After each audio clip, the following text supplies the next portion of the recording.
Nós vamos estudar hoje pela manhã 1 Coríntios 14, 20 a 25. Estamos nos aproximando, na verdade, do fim da carta, que tem só 16 capítulos.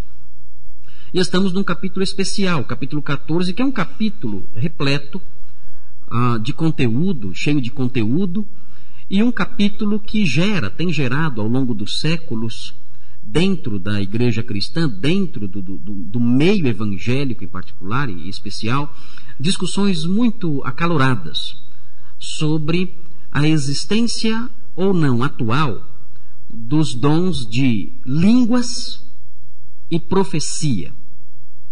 O capítulo 14, isso já começou no capítulo 12, e se estende até o 14, tem um breve parêntese no capítulo 13, quando Paulo fala que o mais importante do que os dons espirituais, sejam eles quais forem, é o amor.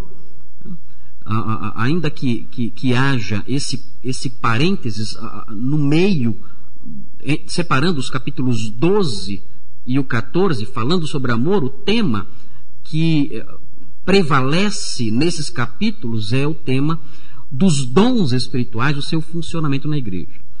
Nós temos estudado o capítulo 14 já há várias semanas. E nós temos frisado aqui na nossa igreja que quando o apóstolo Paulo escreveu o capítulo 14, o objetivo dele não era discutir se os dons de línguas e profecias existiam ou não existiam. Nos dias em que ele escreveu, evidentemente, claro, ele está falando de dons que ele conhecia, que ele tinha, que ele via em funcionamento na igreja. De modo que jamais, nunca, em momento nenhum, ele teve por intenção, nesses capítulos, seja no 12, mesmo no 13, quando ele menciona, ainda que superficialmente, os dons no 13, e no 14, ele jamais quis discutir essa questão. E muito me preocupa quando eu vejo as pessoas se aproximando dos capítulos 12, 13 e 14, usando esses capítulos apenas como fonte para discutir se os dons existem ainda ou não. Não é certo isso. Porque isso faz com que nós nos afastemos da intenção autoral. E quando nós nos afastamos da intenção do autor, nós acabamos por inserir no texto nossas tendências doutrinárias. E não pregamos o que o texto fala. Pregamos posições teológicas subjetivas, que podem ser fortes, bem embasadas ou não, mas que se afastam do ideal do autor. Os irmãos sabem qual é a minha opinião pessoal sobre os dons de línguas e profecia. Dom de línguas é um milagre extraordinário, algo inexplicável do ponto de vista científico, natural. É o dom de alguém falar um outro idioma sem jamais ter aprendido esse idioma. Não ensinamos, não cremos que a Bíblia fala, quando menciona língua de anjos, não cremos que ela está dizendo que os homens podem falar isso. O apóstolo Paulo, quando fala, ainda que eu fale língua de homens e de anjos, ele está usando uma linguagem poética. Não há nenhum registro de ninguém na Bíblia ou na história eclesiástica de alguém ter falado em línguas de anjos. O apóstolo Paulo está apenas exagerando. Assim como ele fala, eu seria como um sino. Não significa que ele teria um badalo pendurado no pescoço. É uma figura de linguagem apenas. É isso que ele diz quando fala, ainda que eu fale a língua dos anjos. Ele está exagerando. Está usando uma linguagem poética. Está usando de um recurso de linguagem para se referir a qualquer língua que possamos, com a qual possamos ter contato. Mas não cremos que jamais essa habilidade tenha sido dada ao homem, falar língua de anjos. Muita gente diz aí um blá blá blá, mistura algumas sílabas e fala que isso é língua de anjos. Isso é absurdo. Isso não existe. Isso é autossugestão. A pessoa impõe isso sobre si. e sai falando esse blá blá blá, esse aglomerado de sons sem sentido, mais parecido com um grunhido, um sei lá o quê, não sei como definir esse aglomerado de sílabas pronunciadas desconexamente, e falam que isso é falar em línguas de anjos. Isso não existe, isso é invenção, isso é autossugestão. A Bíblia fala de alguém falando um idioma que estrangeiros podiam entender.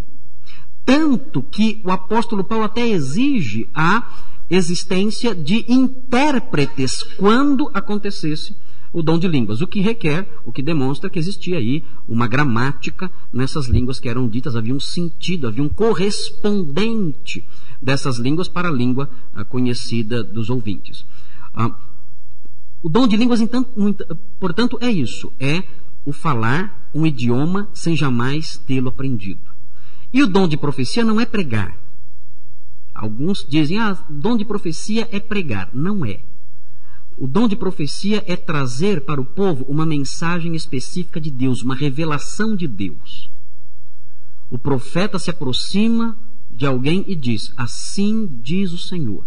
E ele traz uma mensagem divina, com autoridade divina para aquela vida. Não é o que vemos hoje em dia.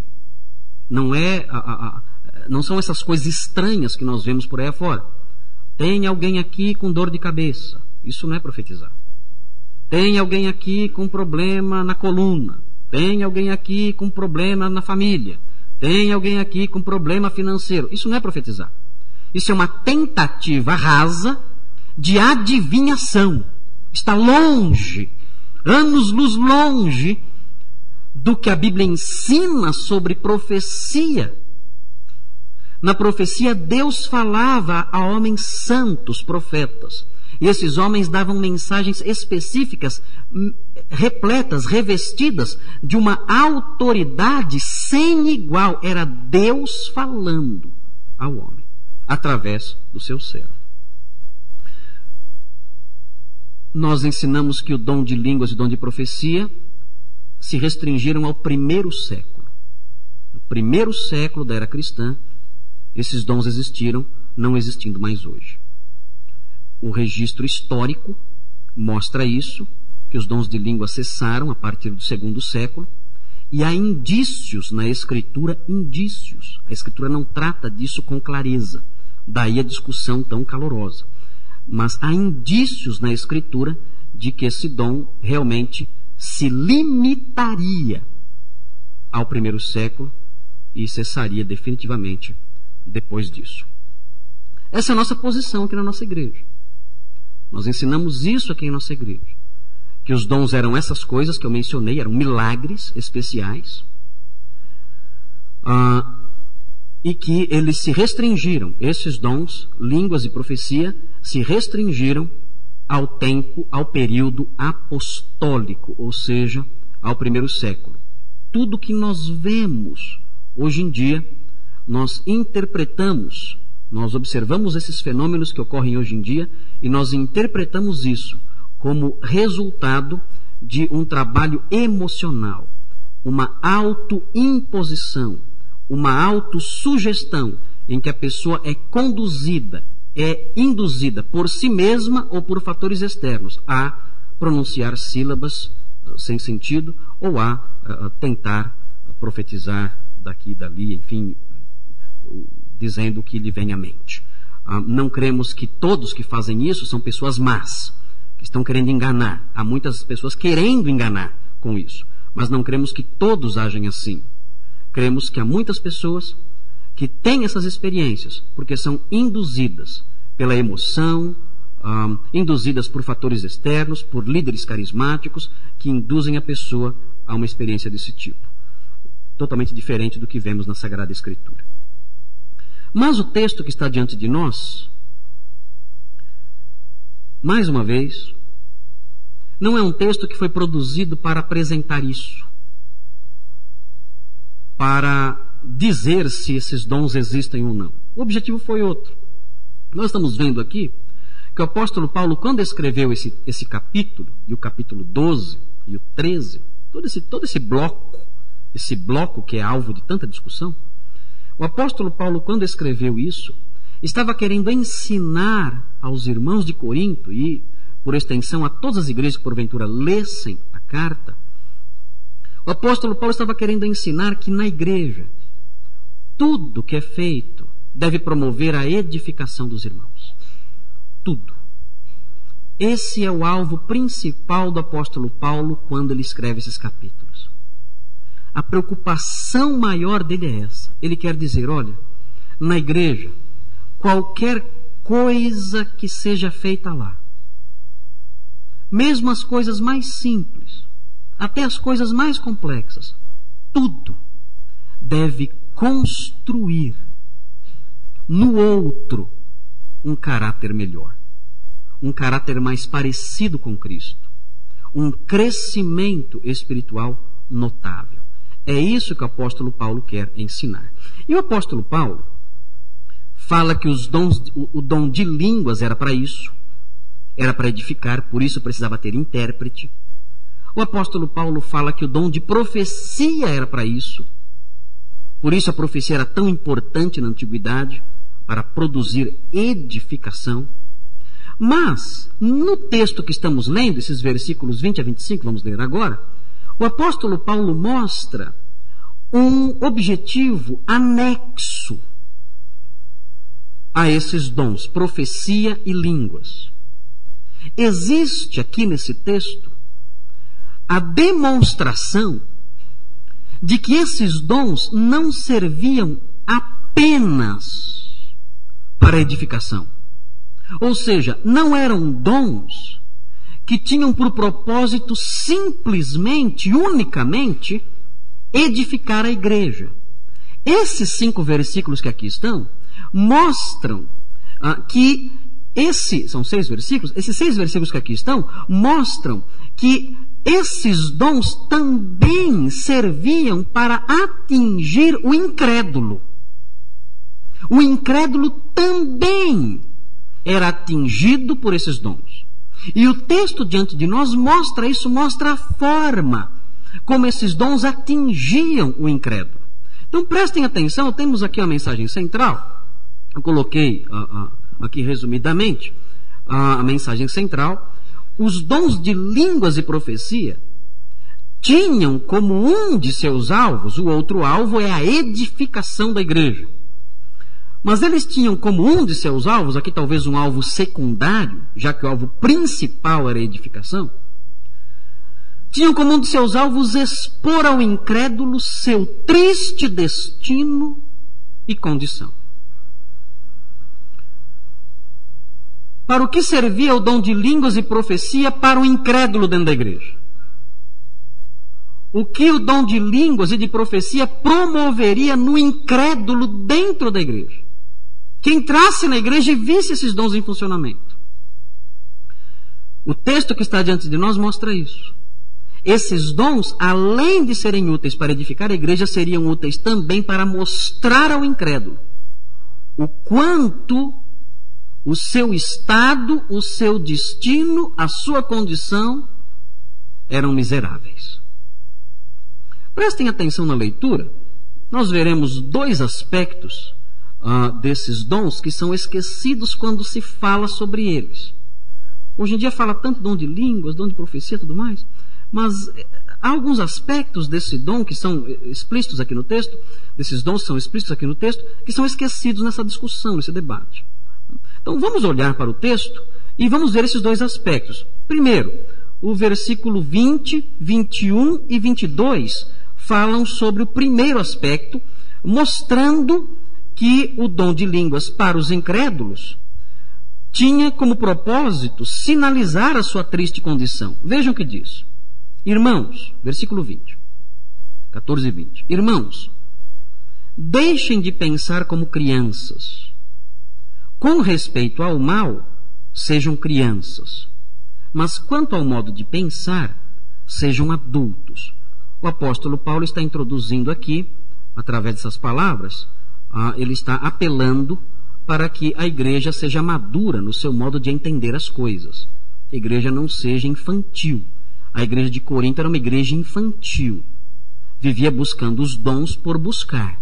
não entendia o objetivo deles, não entendia a razão de ser deles. Eram como crianças que queriam um brinquedo. Uma criança que quer um brinquedo, é muito difícil você tentar extrair dela as razões daquilo.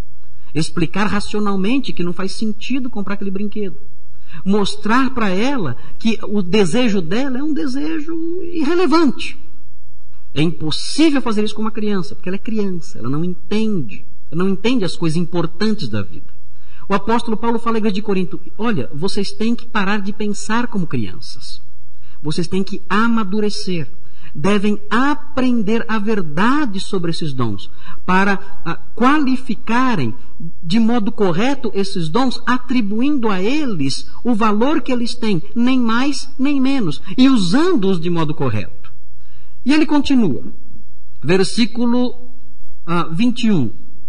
Pois está escrito na lei: por meio de homens de outras línguas, aqui é a evidência de que a língua é humana, por meio de homens de outras línguas, e por meio de lábios de estrangeiros, falarei a este povo, mas mesmo assim, eles não me ouvirão, diz o Senhor. Portanto, as línguas são um sinal para os descrentes, e não para os que creem. Esse texto é muito claro. Não há obscuridades nele. O apóstolo Paulo mostra que um dos propósitos do dom de línguas é atingir os incrédulos que ouvem. E quando o apóstolo Paulo quer mostrar esse objetivo, ele cita o texto de Isaías 28. Isaías 28, 11 e 12. Os irmãos têm aí no versículo 21 uma citação do profeta Isaías. Quando nós olhamos para o profeta Isaías no capítulo 28, 11 e 12, nós aprendemos que Deus estava falando ao povo de Israel acerca do castigo que ele iria trazer a esse povo. O povo não obedecia à voz dos profetas, o povo não ouvia o que Isaías pregava, o povo rejeitava a mensagem clara de Isaías. Então, Deus diz o seguinte através do seu profeta: já que vocês rejeitam a mensagem clara do meu profeta, eu vou fazer vocês ouvirem uma língua estranha. Ele está fazendo uma alusão aqui à invasão do Império Babilônico. Quando o Império Babilônico chegar, então vocês vão ouvir uma língua que vocês não entendem. E ouvindo essa língua que vocês não entendem, vocês saberão então que o meu juízo, o meu castigo contra vocês chegou. Deus havia prometido em Deuteronômio, no livro de Deuteronômio, nos capítulos 28 e 29, Deus havia prometido que sempre que o povo de Israel rejeitasse a palavra de Deus, o povo de Israel ia escutar uma língua estrangeira. E quando ele escutasse uma língua estrangeira, isso seria um sinal do castigo de Deus que estava chegando. Sempre foi assim na nação de Israel. O povo se desviava da verdade. Deus levantava seus profetas. Os profetas diziam claramente na língua do povo que o povo tinha que ouvir. O povo rejeitava os profetas. Deus fazia o que então? Deus fazia o povo de Israel escutar uma língua estranha, a língua dos inimigos, que invadiam a nação e destruíam tudo.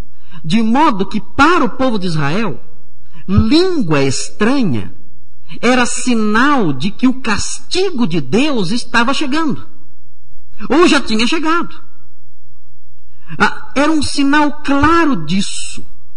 Vocês devem se lembrar que a primeira ocasião em que o dom de línguas apareceu, ele se manifestou diante de judeus em Jerusalém.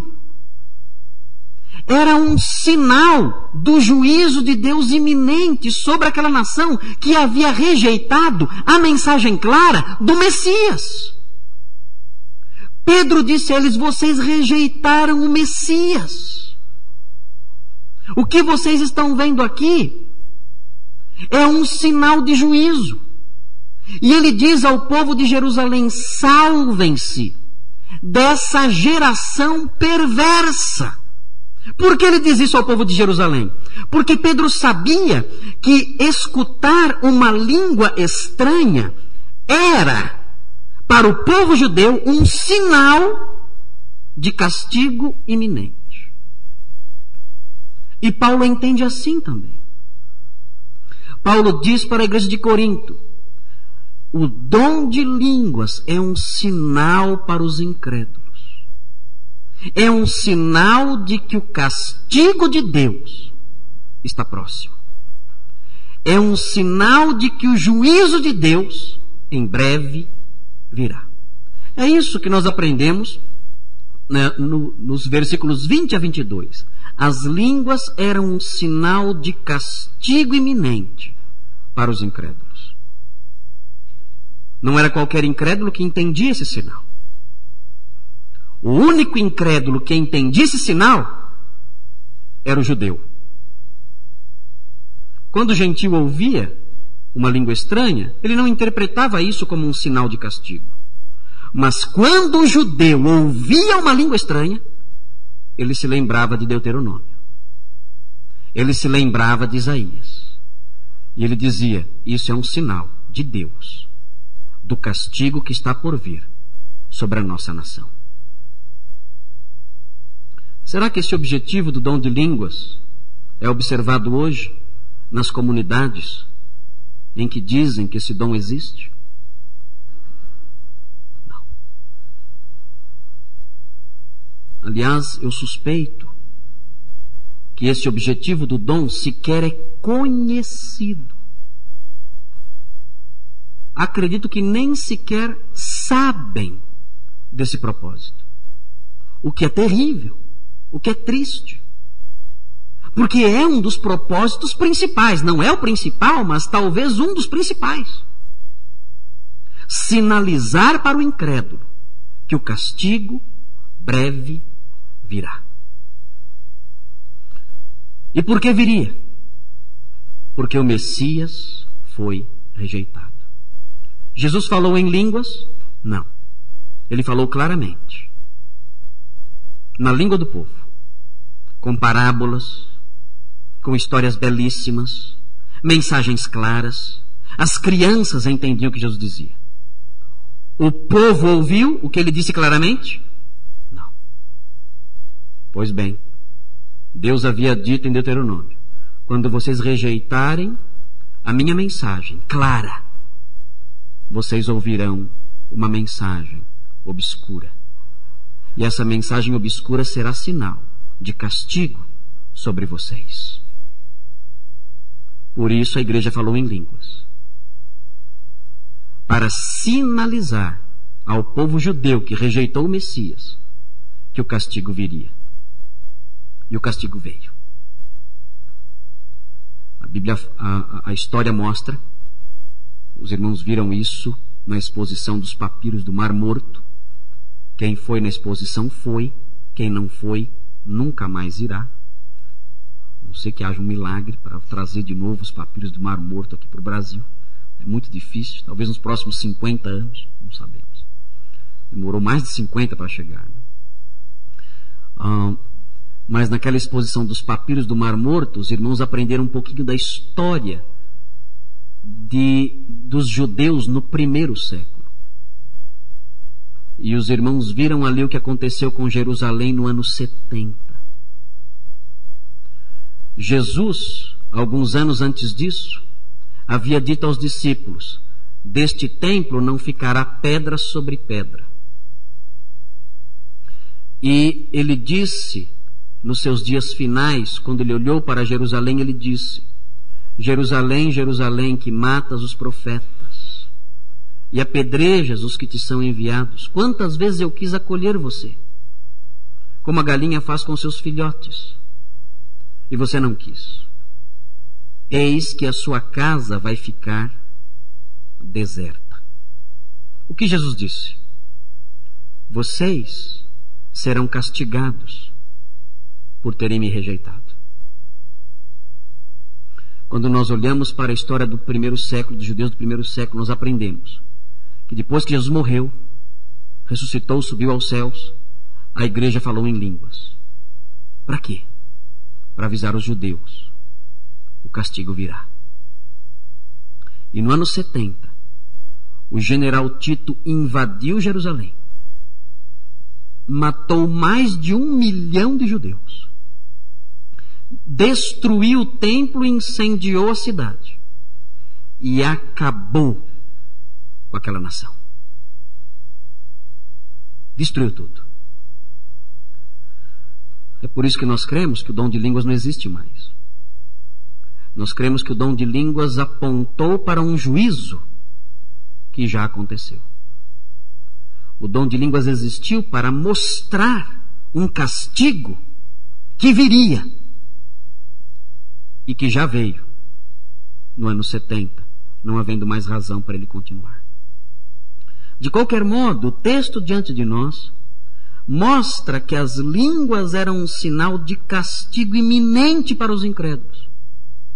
E os incrédulos judeus que entravam na igreja e ouviam o dom de línguas lembravam: o castigo virá em breve. Eu devo me arrepender. A igreja de Deus tem esse objetivo, tem esse propósito. A igreja de Deus tem que mostrar o castigo iminente de Deus ao homem. O incrédulo que entra numa igreja deve ouvir falar do castigo de Deus.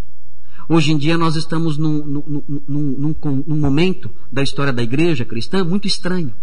As pessoas vão à igreja para ouvir o que querem ouvir, o que gostam de ouvir, o que agrada aos ouvidos. E se as pessoas vão numa igreja que não fala o que elas gostam de ouvir, o que agrada aos ouvidos, elas param de ir lá. E a igreja tem medo disso. E por ter medo disso, a igreja começa a apresentar ao mundo uma mensagem cor-de-rosa, toda bonitinha, toda enfeitadinha com florzinhas. E isso está errado.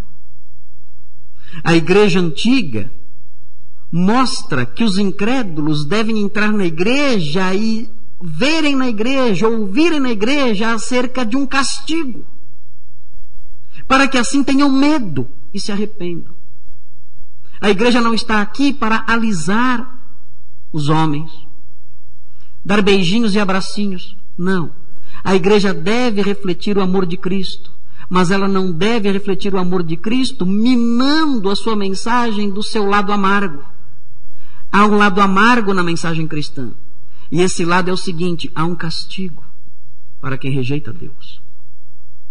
Se você que está aqui hoje rejeita a palavra de Deus, tenha certeza disso. Há um castigo para você. Um terrível castigo para você.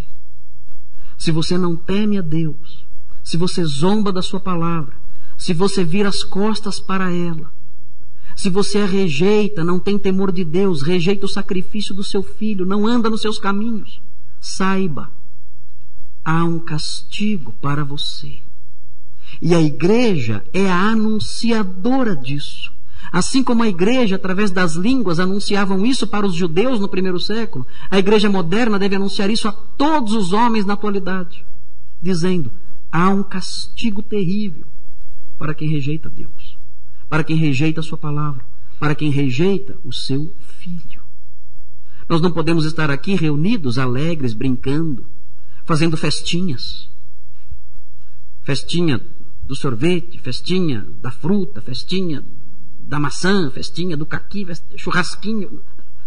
Isso é bom fazer, mas nós não existimos para isso. Nós existimos, entre outras coisas, para dizer às pessoas que aqui chegam: há um castigo terrível para quem não teme a Deus. Mesmo que as pessoas saiam correndo pela porta e nunca mais pisem aqui, elas têm que ouvir isso quando entrarem aqui. Há um castigo para quem rejeita a Deus. E o segundo aspecto que deve ser frisado é sobre a profecia. O primeiro era sobre o dom de línguas. As línguas eram um sinal de castigo. E agora a profecia. A profecia era um meio de convencer os incrédulos de sua pecaminosidade. As profecias edificavam? Edificavam. Só isso? Não. Havia algo mais. As profecias eram meios de convencer os incrédulos de sua pecaminosidade. Vejam o versículo 22, finalzinho. Diz assim: a profecia, porém, é para os que creem, não para os descrentes. Mas veja a sequência. Assim, versículo 23, se toda a igreja se reunir e todos falarem em línguas, é o que acontece geralmente em alguns lugares, e entrarem alguns não instruídos ou descrentes, não dirão que vocês estão loucos? Resposta: sim.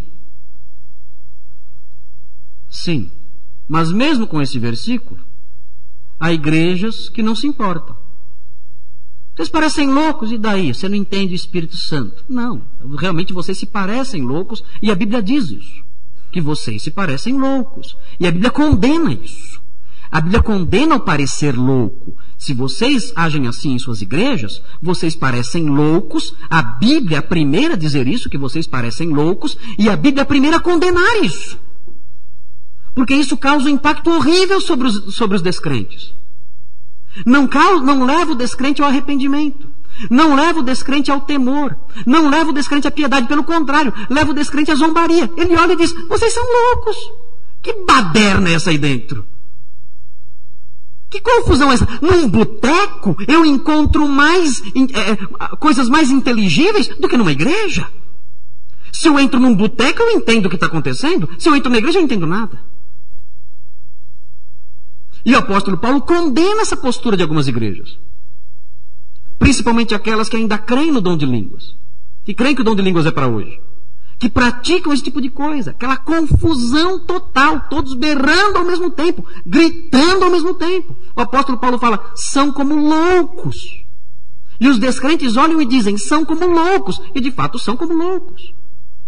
O texto continua: mas se entrar algum descrente, ou um não instruído, quando vocês estiverem profetizando. Diferente aqui. É a transmissão de uma mensagem clara de Deus para o povo. Naqueles dias, os profetas recebiam revelações cheias de autoridade do próprio Deus. E o texto fala: se o incrédulo entrar e vocês estiverem profetizando, ele por todos será convencido de que é pecador. Vejam o efeito da profecia, da palavra de Deus sobre ele. Ele vai ser convencido de que é pecador, e por todos será julgado. Ah, não pode julgar? Pode sim. Não pode ter juízo temerário. Não pode emitir o juízo temerário. Mas eu posso sim dizer para alguém: o que você faz é pecado. O que você faz, Deus reprova. O que você faz não vem de Deus. A vida que você leva não agrada a Deus. Está me julgando? Estou. Estou julgando você não pelos meus padrões. Estou julgando você pelos padrões da palavra de Deus. E é meu dever fazer isso.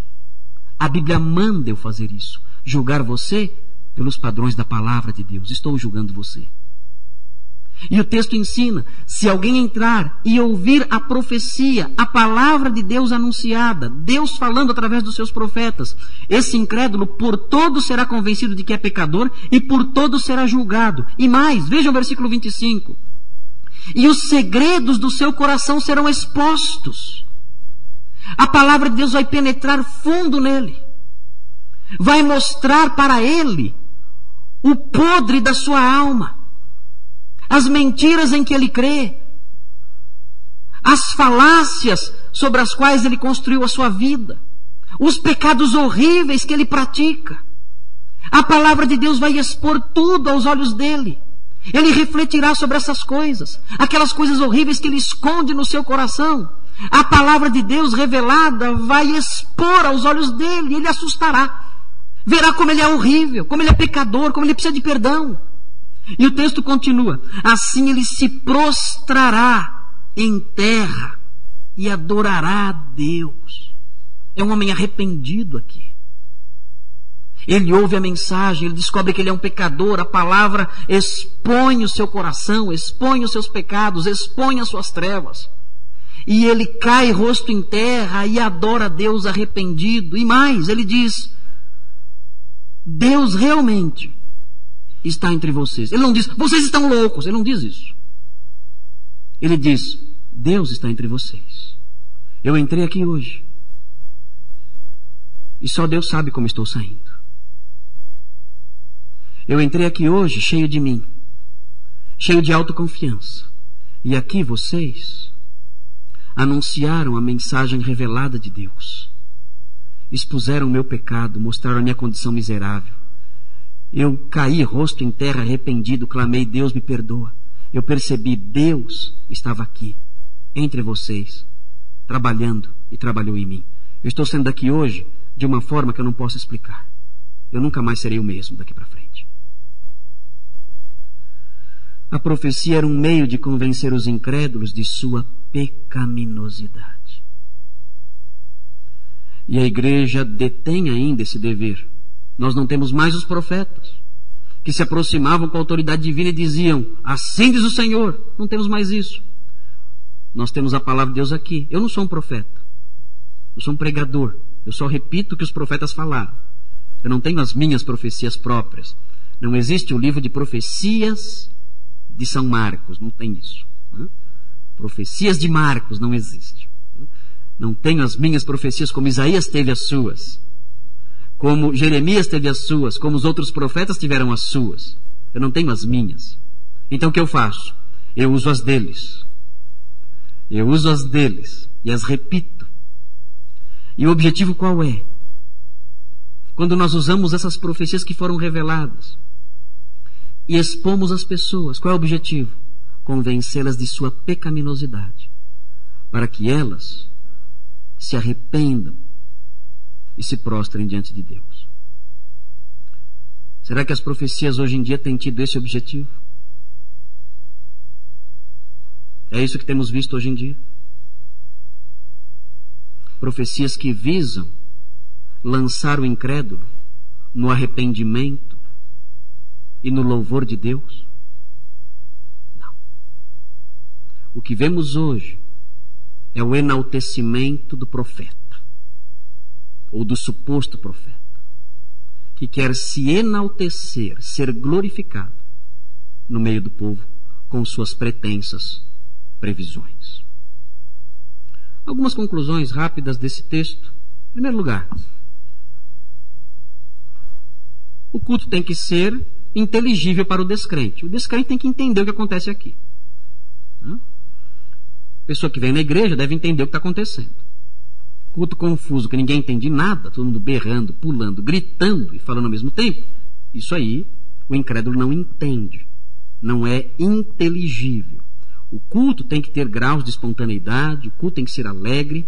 Eu acho que a nossa igreja não é uma igreja alegre, a nossa igreja tem um culto muito triste, eu acho, às vezes.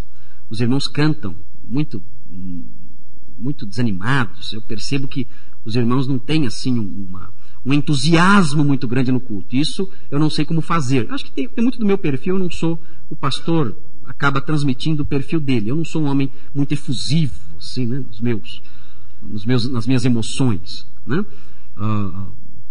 Minha expressão mais profunda, né, de afeto é chegar dar um beijinho no rosto da minha filha, enfim, meu jeito é esse, né? Há pessoas que são mais, há líderes que são bem calorosos, né? E levam o povo, e o povo vai, aquela coisa. Eu não tenho esse talento, não tenho, né? Então não sei conduzir desse jeito, não sou um animador de auditório, não sei fazer isso, né? Mas independentemente disso, eu acho que a nossa igreja poderia ser um pouco mais marcada por entusiasmo, um entusiasmo um pouquinho maior. Nossa igreja não tem esse entusiasmo. Me parece que os nossos cultos, ainda quando estamos cantando hinos alegres, me parece que os irmãos se distraem. não entram de coração no louvor, não cantam com aquele entusiasmo gostoso. Na quarta-feira, me parece que isso melhora um pouco, na quarta-feira. Na quarta-feira parece que há um entusiasmo maior, uma interação maior, as pessoas mais alegres. Mas aos domingos eu noto que há uma espécie de apatia, uma espécie de torpor. Isso não é bom. Nossa igreja tem que encontrar uma solução, tem que encontrar um caminho para um culto mais espontâneo, mais alegre, mais vibrante. A nossa igreja precisa disso. Eu tenho observado, tenho ido em igrejas por aí afora e tenho visto modelos de culto muito interessantes em que o povo participa mais, o povo está mais envolvido na adoração e tudo mais, e isso gera um entusiasmo maior no povo. Mas a nossa igreja, ela não caminha muito nessa direção, né? Se eu tento mexer com as pessoas não respondem, elas querem ficar no cantinho delas, escutando o sermão aí quietinhas, não respondem com facilidade, né? Diferente, o pastor Eliel está aqui hoje, é diferente na Assembleia de Deus. Na Assembleia de Deus eu tenho que segurar as pontas lá, né, Eliel? Né? Na Assembleia de Deus existe uma participação, um entusiasmo maior, né? Eu vejo, às vezes estou pregando na Assembleia de Deus, e eu vejo os irmãos da Assembleia de Deus ali, eles estão comigo enquanto estou pregando, eles estão pregando junto comigo. Eu estou falando, eles estão falando junto ali, e nós juntos ali é maravilhoso. Eu gosto muito de falar lá. Só que às vezes eu faço assim com a minha mão, né? Menos um pouquinho, né? Mas eu noto esse entusiasmo maior. O louvor na Assembleia de Deus é algo que é inigualável. É inigualável o que acontece lá. Os jovens que vão lá quando eu vou, principalmente nos aniversários da Assembleia de Deus, quando nós vamos lá, o louvor ali é um céu. Eu me sinto arrebatado quando estou lá no louvor. Há um entusiasmo, uma vibração enorme com a adoração a Deus, coisa que nós aqui ainda não aprendemos a ter. Temos que crescer um pouco mais nisso. De qualquer modo, nós não precisamos fazer isso tornando o culto sem sentido. O culto tem que ter sentido. As pessoas têm que entender o que está acontecendo. As pessoas têm que compreender o que é dito e o que é feito. O pastor Eliel agora não está mais na Assembleia de Deus, né? Agora está na Congregacional de Atibaia, né? Então você saiu de um ponto para outro, né? Totalmente diferente. Mas a igreja congregacional também é uma igreja cheia de entusiasmo, né? É marcada também por isso, né? Ok. Outro item importante. O culto não deve evitar que o incrédulo entre em crise. Não deve evitar. Pelo contrário, deve levá-lo à crise. Eu fui lá, saí me sentindo mal. Ótimo. Esse é o nosso objetivo, que você saísse se sentindo muito mal. Esse é o nosso alvo. Você saiu sentindo mal? Saí. Ótimo. Volte outras vezes. Eu não. Então tá bom. Mas o certo é que o incrédulo saia do culto em crise. Se ele não recebeu o Salvador, ele tem que sair do culto perturbado. O incrédulo que nós vemos aqui nesse texto é o incrédulo que tem noção do castigo que está chegando. E é o incrédulo que reconhece a sua pecaminosidade. O que é isso? É uma crise terrível. E o culto não deve evitar isso. O culto deve promover isso. Mostrar ao incrédulo o castigo. Mostrar ao incrédulo a sua pecaminosidade. Há movimentos modernos que dizem que o incrédulo não pode sentir isso no culto, senão ele não volta. E com isso, o culto se torna um meio de servir não a Deus. É um culto que serve ao incrédulo. É um culto não cristocêntrico. É um culto incrédulocêntrico. Ele é centralizado no incrédulo, para que o incrédulo saia de lá feliz e contente. E essas igrejas conseguem. E elas crescem muito. Crescem demais, é claro. Os incrédulos procuram essas igrejas. Eles não querem ouvir que estão doentes. Eles querem ouvir que está tudo bem. Terceiro lugar, o culto deve estimular o descrente ao arrependimento. A igreja unida, o nosso testemunho, os nossos cânticos, a nossa pregação deve mostrar para o descrente: há uma vida diferente, uma vida livre do pecado, uma vida livre da imundícia. Você deve se arrepender dos seus pecados, curvar-se diante de Cristo e viver essa vida. E por último, o culto deve evidenciar que Deus está entre nós. Quem entra aqui, senta-se aqui, deve experimentar aqui entre nós o poder de Deus atuando no coração de todos. Você deve vir para o culto dizendo ao Senhor: Senhor, ajuda-me para que através de mim as pessoas ao redor percebam a sua presença no culto desta manhã. Senhor, estou indo à igreja agora à noite. Me abençoa para que através de mim as pessoas ao redor percebam a sua presença nesse culto. Esse é o culto cristão. Esse era o culto que o apóstolo Paulo queria. Esse é o culto que nós devemos desenvolver em nossa igreja. Vamos orar. Senhor Deus, nós agradecemos por esse texto que mostra, ó Deus, a necessidade dos incrédulos na igreja, no culto, ouvirem sobre o castigo, ouvirem sobre sua pecaminosidade. Ajuda, ó Deus, para que a nossa igreja não se desvie nunca disso. Que a nossa igreja se mantenha firme nesse ideal de realizar aqui um culto de acordo com o que o Senhor quer.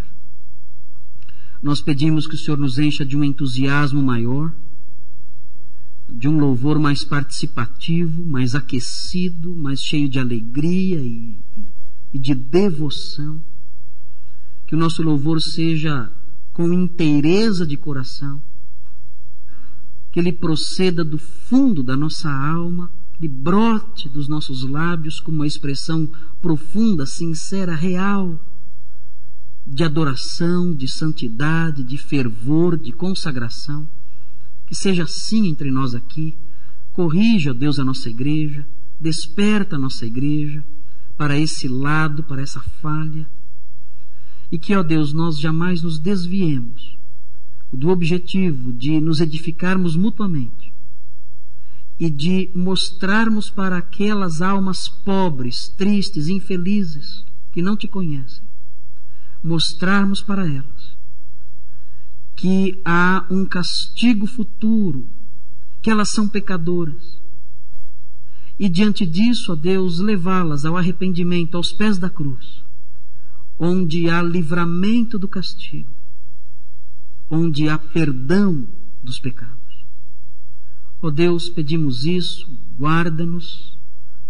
Nós não sabemos como ser uma igreja dentro dos seus padrões, temos os ensinos, mas temos dificuldades, muitas vezes, em colocá-los em prática no dia a dia aqui da igreja. Ensina-nos, dá-nos sabedoria, cada um de nós, para que construamos aqui, neste humilde lugar, uma igreja dentro dos seus padrões. Suplicamos isso em nome de Jesus. Amém.